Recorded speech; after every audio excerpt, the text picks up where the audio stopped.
Hi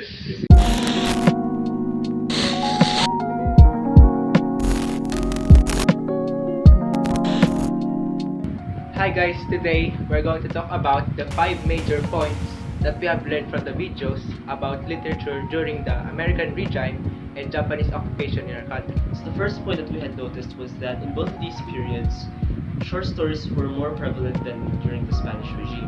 The American period short stories were much more derivatives or imitations of their foreign contemporaries, while in the Japanese period, the short stories were much more original with the usage of our native languages, which was encouraged by the Japanese. The second point from the video is freedom of speech. During the American period, we were given much more freedom in writing about colonialism and nationalism rather than the Spanish period, where we were discouraged to write about it. However, in the Japanese period, we were restricted on what we could write because the Japanese government had to put literature that we write into surveillance, and that those who went against the Japanese were to be put into jail. The third point was nationalism. Aside from the second point, we already had freedom of speech and we were allowed to write whatever we liked.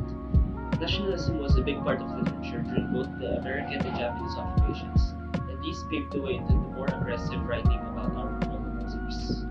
The fourth point was the use of vernacular language, especially during the Japanese occupation. During this time, Filipinos were discouraged to write in the English language, as this was deemed the language of the enemies. However, we were encouraged to write in our own native languages like Tagalog, Cebuano, Waray, and others. The last point we found is that the theme of the desire for freedom. Ever since we had been colonized by the Spaniards, we were very much transfixed on ourselves being an independent nation.